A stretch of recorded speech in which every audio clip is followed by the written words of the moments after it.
process. We depended on EDI ordering. And so when we started shopping around for a new ILS, EDI ordering was a must-have. At that time, Koha didn't have it.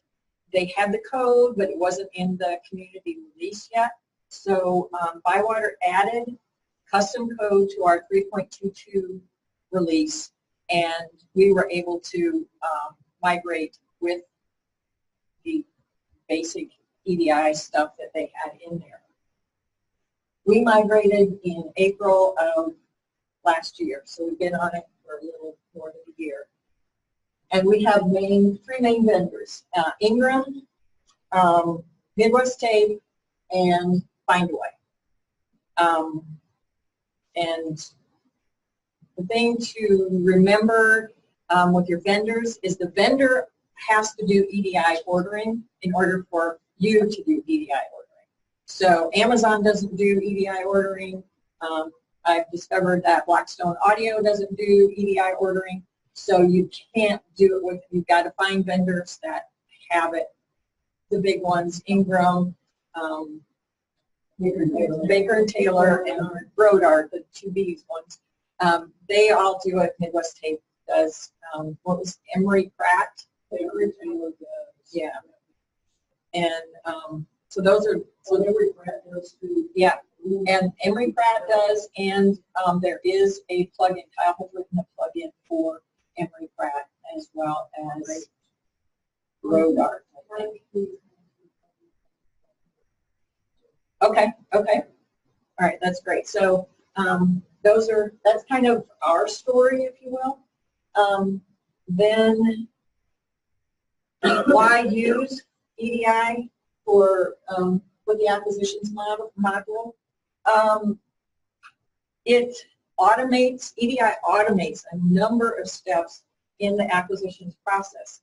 This does two things. It saves time and it reduces errors. So those are two really big things to do that. Also, with EDI ordering, you end up with what we call brief records, just little short records that you can put into your catalog at the time of order so that patrons can know and staff can know what's been ordered and what's coming soon to the library.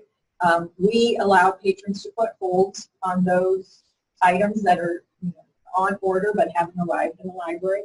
They're clearly marked as on order in our catalog so they know what they're doing. And the theory behind that, which we've proven is still just a theory, is that we won't get as many purchase suggestions for the new things. People will see that they're there, but still. Yes.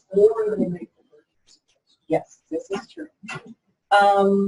Okay, so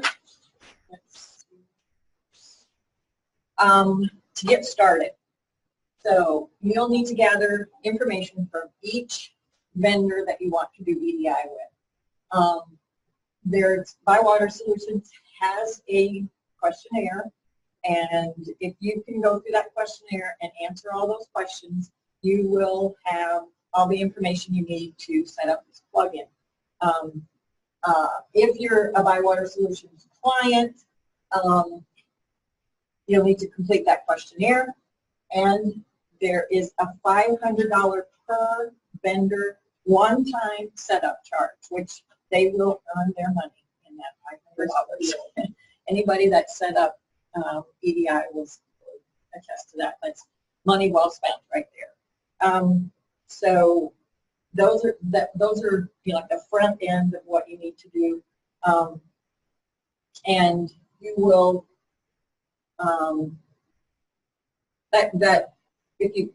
these slides will be available later, and so then you can follow that link. I don't want to take the time to actually do that now. Then in Koha, you'll need to set up a couple of preferences. The first one is the ACK create item. Okay, so this is what it looks like. You have three options for this. You can creating an item, when you're placing an order, when you're cataloging the record, and when you're receiving an order. You can pick one of those. We have our system set up to create the item when you place an order. We selected this one primarily to allow patrons to place holds on items that are on order. It allows people to see how many copies that you're actually ordered, and yeah, again, theoretically, it will reduce the number of patron suggestions. So that's one thing that you'll need to do. Then the other one is mark fields to order. So this is preferences that allow you to specify the values for the acquisitions record, that little brief record that I mentioned. You can tell it what fields you want to. Right now, I think I looked at the documentation for 1611, I think it was. I think, or maybe it was 1705, I can't remember.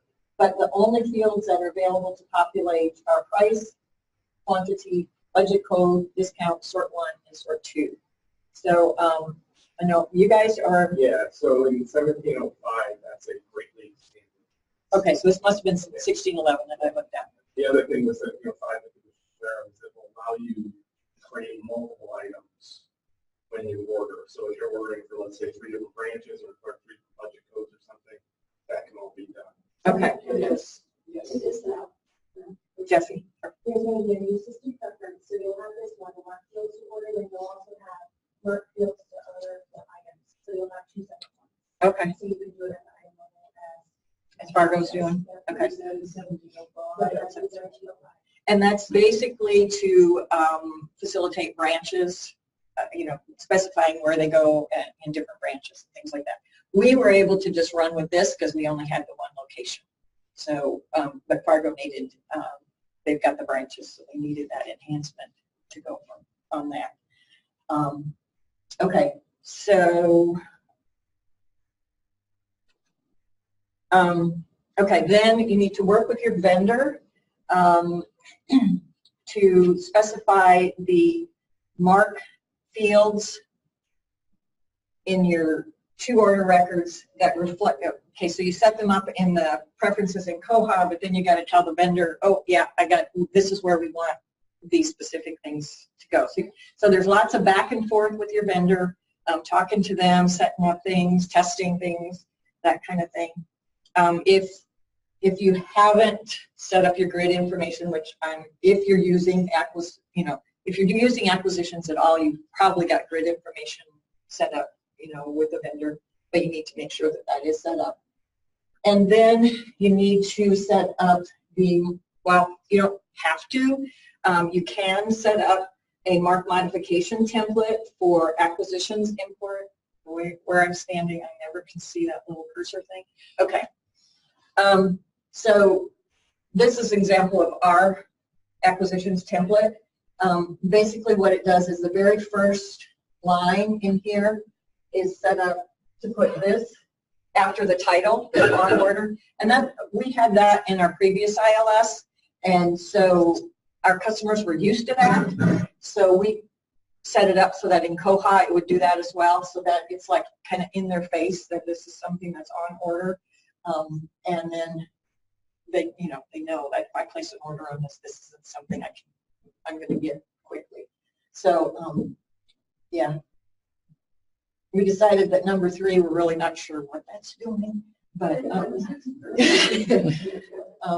but yeah, number 1 is the one that gets that order thing in. But that's the kind of thing that you can do. It's stuff that your vendor, the options that your vendor has for you don't allow. We couldn't touch the title in the vendor specifications to send stuff in our setup on their site. So we were able to do it with the acquisitions template. So that's the kind of thing that's going on there. Okay, so theoretically, I was going to click on a little button and we'd see a video, but like I said, that was theoretically. Okay, so I am going to do it this way. Okay, so I sweet talked our acquisitions person into doing a little Jing video for me, and this is going to show you what it looks like to order something with EDI. Okay, so, and hopefully we've got volume. No, we don't. Hang on.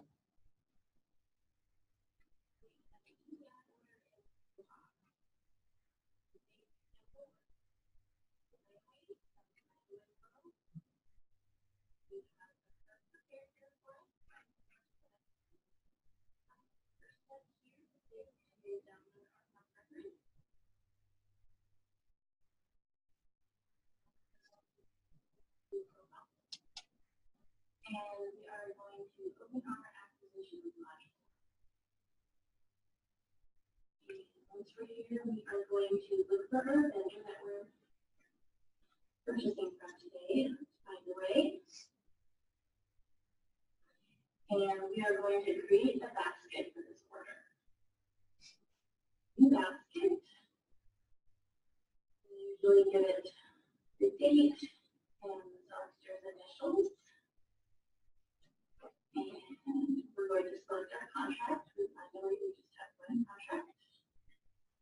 We are going to save that basket.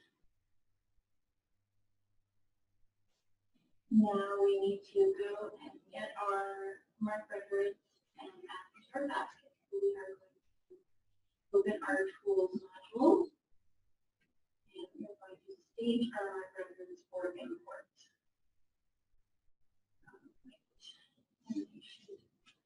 We in our downloads folder, there they are. And we're going to open that file and upload it. I'm going to add my initials to the comments. And we are going to choose our template, ACQ import template. And we're going to make sure we get a strict ISBN matching. And add our incoming records. Not going to check for embedded item record data. And we are going to choose stage for import.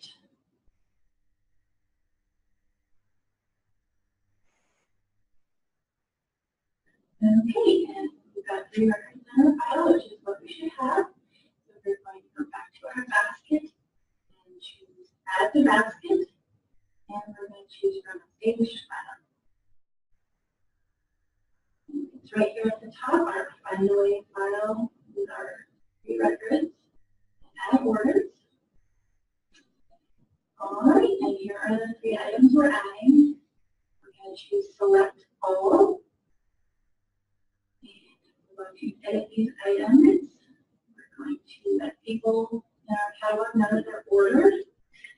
And we're going to choose the item type. Item type is fully weight. And we're going to save that. Okay, I'm going to take that over. And this is our order. You can see what titles we're ordering, what price we're paying. Just give it one more look over, make sure you have the correct quantities here. And everything looks good, so all you have to do now is create your order. Button up here for create edit back order. If you have one more contract, just want to double check and make sure we just have one. So we have our correct contract. We're going to create the edit back order. I'm going to select that contract one more time and then send our EDI order. And once you're done, you can close your basket.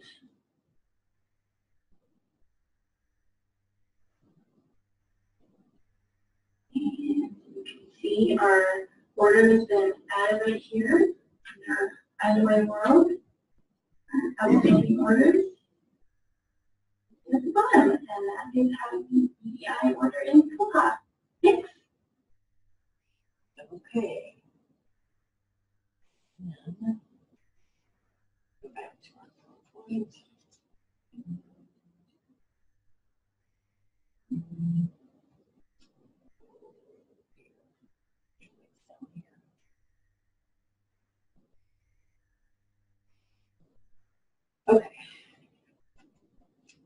So then the next thing is you wait.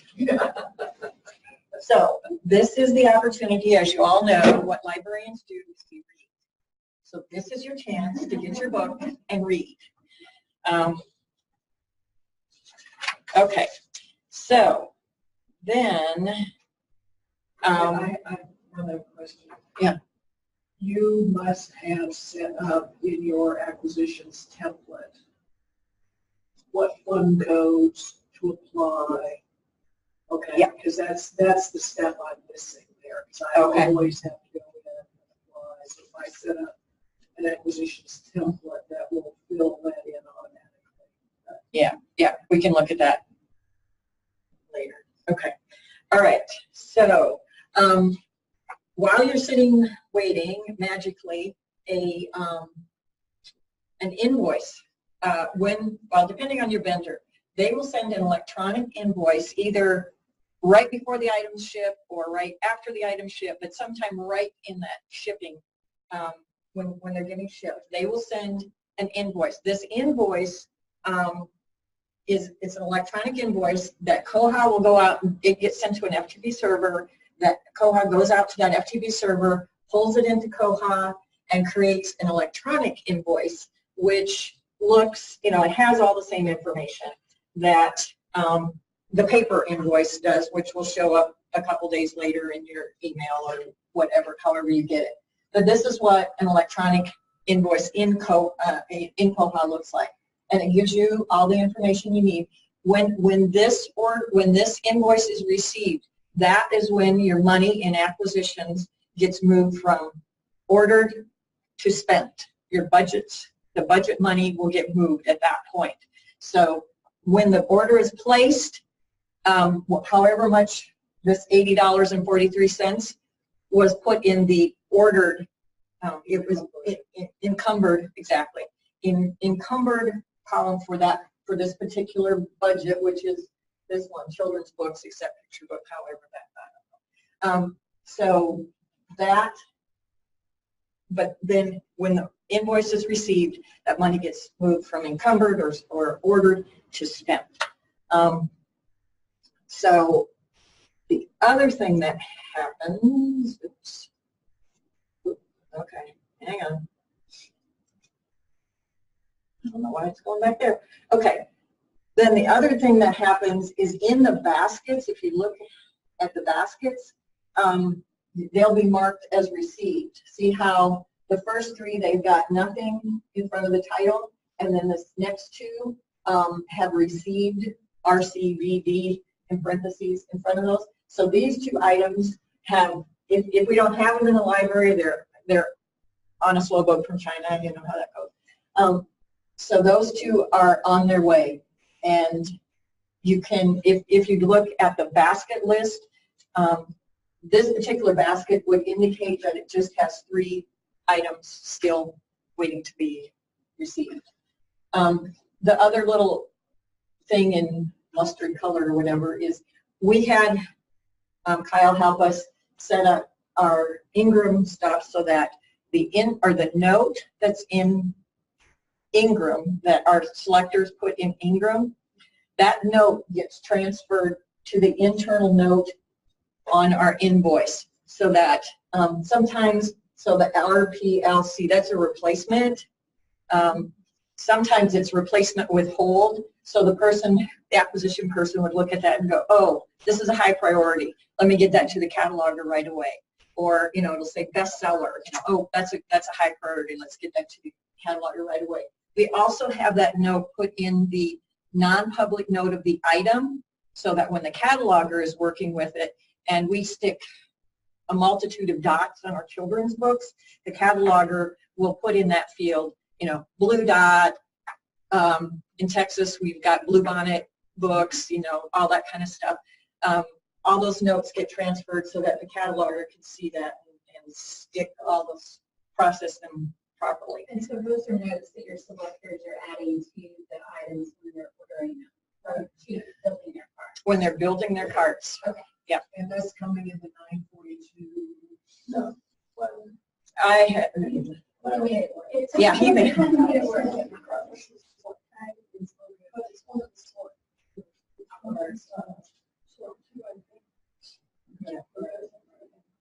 of stuff. Yeah, so, things, EDI enhancements that, things that are coming in the future, okay, we already addressed the first one with, Fargo. They're adding, additional, well, I guess it's not gonna be field. No, it has additional fields. It does? Okay. It has a different- Okay. Okay, and then there's a development in the queue, us, Monterey, and you guys, suggested that we have the integration between, purchase suggestions and EDI ordering.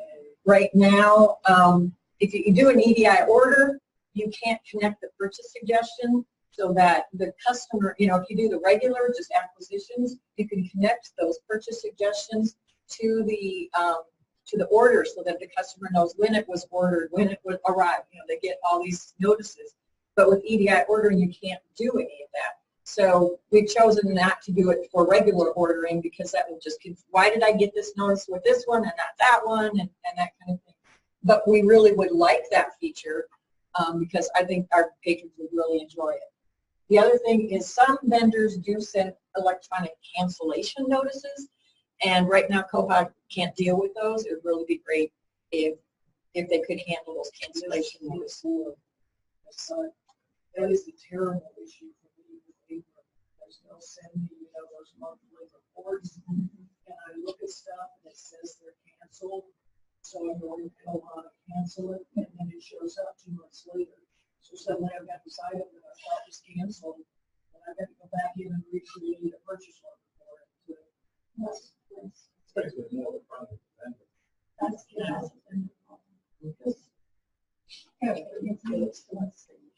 Well, I visualized that. Yeah. Okay. Before I move on, Yeah. the things we'd like EDI to do, Yes. I don't, one of for us, Okay. I don't want to take any presentations, is the receiving process. Yeah. Like right now, it's as soon as you get an invoice, it's received, and you don't have it in the building. So, Right. One of the things we're looking to sponsor, once we're kind of on the far side of the market, is order development is another step where when you get them, you go through and you check boxes. And say, these items. Oh, okay. So you look at that order, you check all, get received, and then That would be good because there is many a slip twist the company. So I was going to comment that we use feedback ordering. We started it 1 year before you and followed the same process. Okay. Custom build. But we don't use EDI receiving. Oh, okay. And, that's, we're not that big. So I'm still doing it manually because we have a lot of things that change between when the order happens and when we receive it. And also we use Baker Taylor, and because we have a lot of fun codes, and I get quotes giving me, order 2 for this one and 3 for that one. And you basically have to do that manually. You can't, because it can't transfer over. Yeah. But I mean, it's kind of it's not that, it doesn't take that long, but even if it just has a checkbox at the top that says receive all, that would help us. That would really Well, help. that's the thought, is to have the checkbox that says receive all, or you can check them individually. Because that's what you want to know, is it is all. Select all and check off once it's And your first issue too, that you mentioned, check the 1705 developments on one order, because that will allow you to create items at time of order and create all those items. Yeah, that's great. I like that. We're up to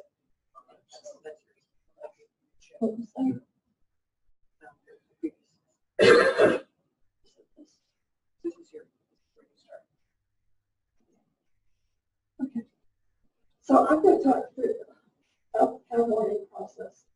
And again, it's a matter of saving time and reducing errors. A lot of the stuff is automated and comes in. As Rhonda mentioned, we have these 5 overlays. And when we're set up with our vendors, primarily Ingram and Midwest Tape, and they provide us with a final record And we had set it up so it only overlays the, excuse me, the brief record. If there's another record in the catalog, the same ISBNs and whatnot, it will ignore that. If you need those merged later, you can do that. That's when we handle our process. This overlay that we have set up is only to overlay that new mark record coming in, overlaying the on-order brief record. And what I want to say about that.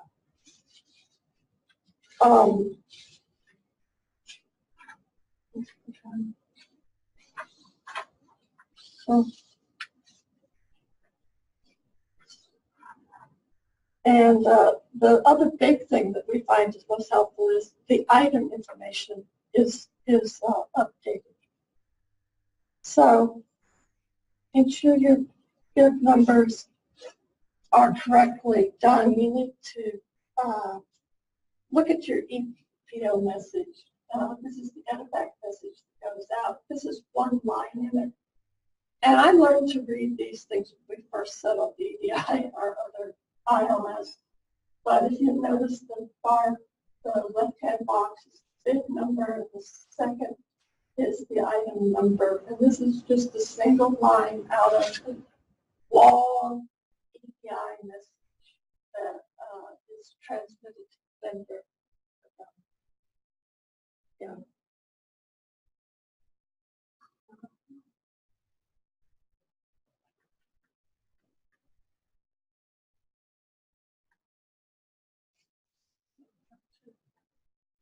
Yeah. So, and you can see in an EDI order message, we can order multiple items. You've got the same duplicated bid number, but the item numbers are different. We're transmitting this information to the vendor so that when they set it as a final mark record, that's put into a 952 field that updates the item records. The other thing that you're going to need to do is you're going to, I should come back to the, you're going to need to set up your record specification with your vendors so that your COHA fields are updated. You've got the bid number in it, the item number. The item number, you can't save a record without an item typed in there. And the bid number is where you make a match on, and your item fields. And then I set up mark modification templates. And I use different ones for different purposes.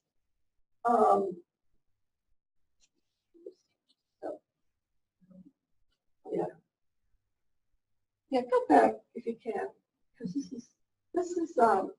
this is where I sent my specifications to Ingram, and we have all those accounts. I specified it out, but even though it's very specific, it took a long time working with the vendor to get them to put the proper information in the proper fields.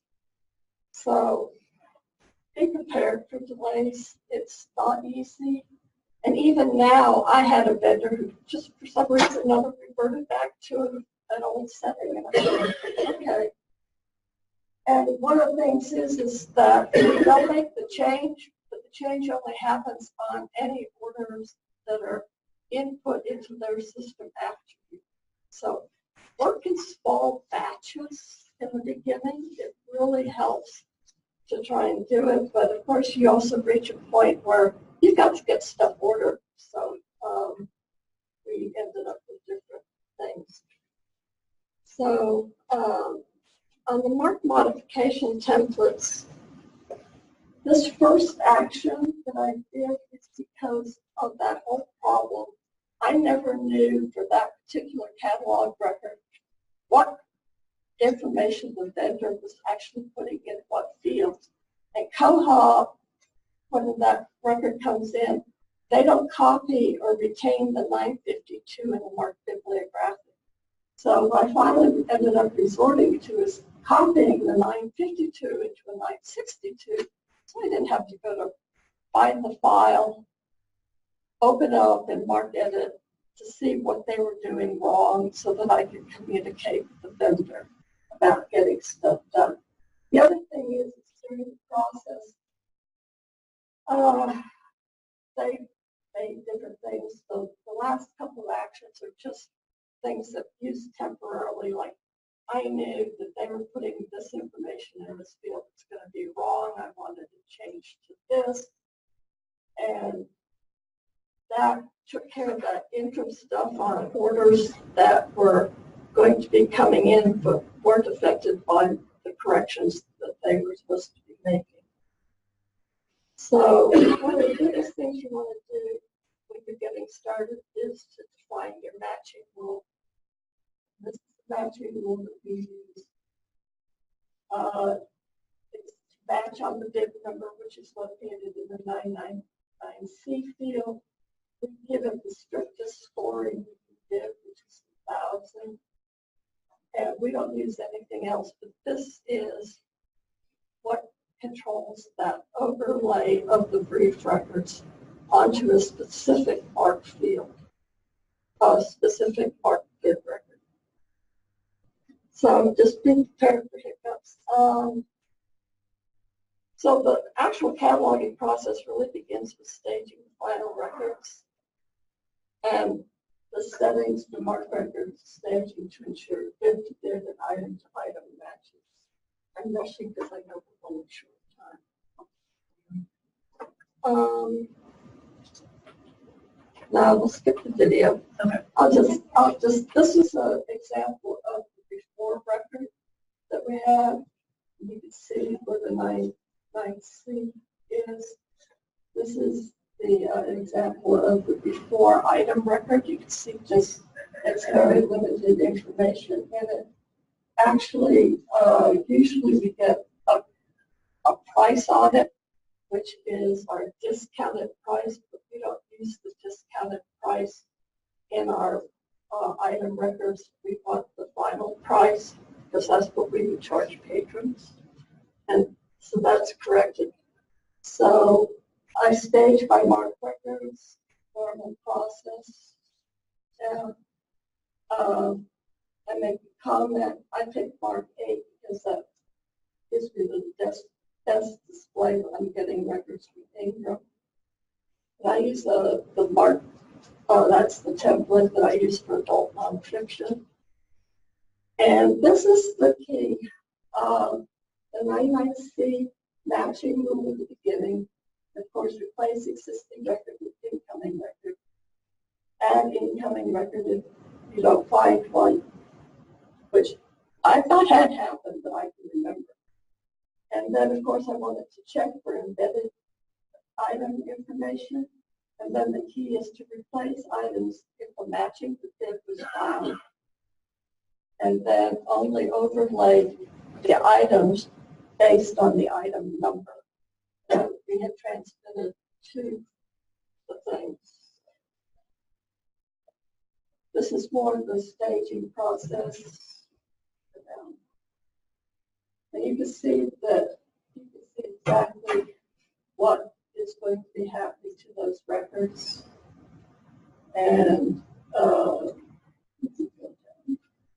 this is what after you imported them, again, co-authored to a little report right then or there.